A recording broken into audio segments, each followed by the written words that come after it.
So Petronas Gas is looking at its upcoming LNG regasification terminal to boost earnings. But with global LNG supply tipped to surge in 2016 after 5 years of stagnation, will there be the demand? Earlier today, we spoke with Bloomberg Intelligence's energy analyst Wang for more. That's right. Actually, it is a signal that Malaysia will become an LNG exporter as well as an LNG importer. So Malaysia was once Asia's largest LNG exporter, but the LNG exports are actually in decline. And itself has signed contracts with Australia LNG and will start to import Australian LNG. So we will soon see Malaysia emerge as an exporter as well as an importer. Now this, of course, in the first quarter of 2018, but just today we're seeing LNG prices slump to a 7-year low in Asia. This as demand continues to fail to keep up with supply. But you're seeing supply surge this year after 5 years of stagnation. What's happening then to extend this growth? Supply is going to surge this year, and a big growth cycle in LNG supply is near the corner because of the Australian LNG projects ramping up this year, including Gladstone, Australia Pacific, and Gorgon LNG projects. So I'll give you two numbers. So Australia only has liquefaction capacity of 30 million tonnes last year, but this number will grow to 87 million tonnes by 2019 after 7 new projects start up and ramp up in the next 2 years. Qatar was the world's largest LNG exporter last year, but Australia is likely to take this place and become the largest LNG exporter in the world by 2019.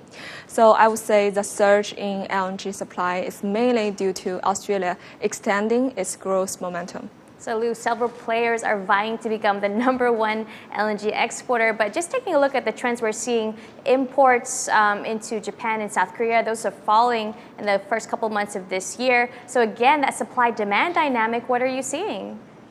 And this year, supply is likely to outpace demand.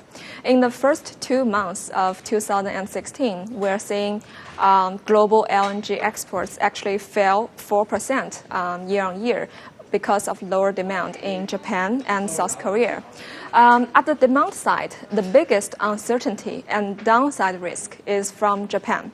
Japan is the world's largest LNG customer, and its LNG imports actually surged after the Fukushima nuclear disaster, which made the country nuclear-free. But the nuclear restart recently has actually caused some uncertainty and added to a lot of uncertainty for Japan's LNG imports as well as the global LNG demand. So operators are very eager to restart nuclear reactors and to generate low-cost power.